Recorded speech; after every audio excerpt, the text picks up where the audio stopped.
For me personally, LinkedIn. Terrifying. I've never had a professional resume. I've never been comfortable with business networking. But I've also always been kind of fascinated by LinkedIn. Like, they let you make a profile and they don't verify that you work at the place you say you work. So I decided I was going to test this out and have some fun. I made a profile on LinkedIn where I said that I was the CEO of LinkedIn. And I didn't think they would even let me do that. But not only did they, after I made the profile, one of the most incredible things that has ever happened in my entire life happened, which is that LinkedIn sent this email to everyone in my contact list. They sent that email. Congratulate Chris on the new job.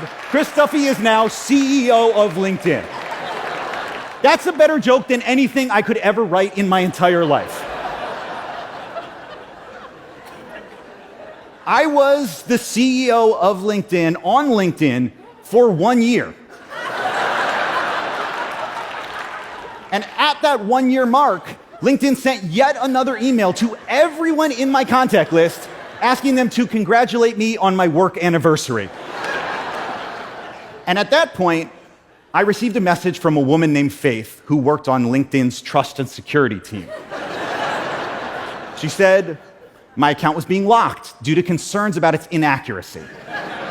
So I sent her back a photo of my license, front and back, to prove that my name was, in fact, Chris Duffy. Faith responded, the thing that we are concerned about is not that your name is not Chris Duffy. It's that you are claiming to be the CEO of LinkedIn. So I responded, Faith, you are taking a pretty disrespectful tone for someone who works for me.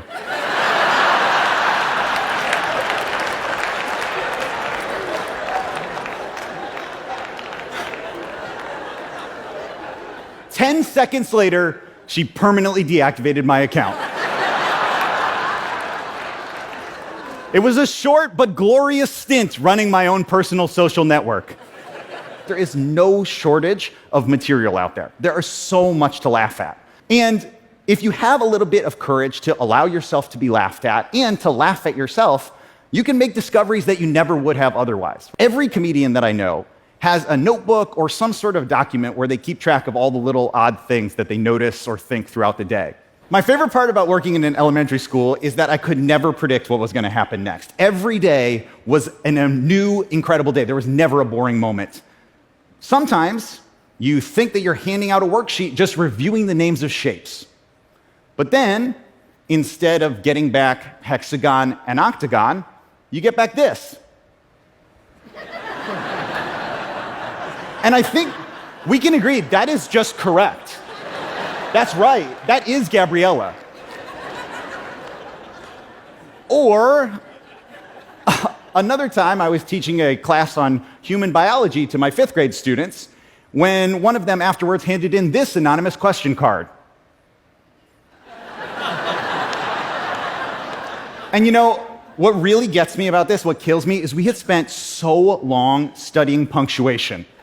And he still used a period instead of a question mark. What are balls for, period? When we turn off our self-judgment and we just notice the things that stand out to us or that we think, we can surprise ourselves in ways that are hilarious and delightful.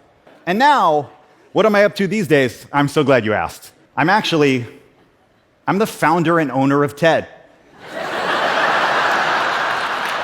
Congratulate me. You know you want to. Thanks for coming to my conference.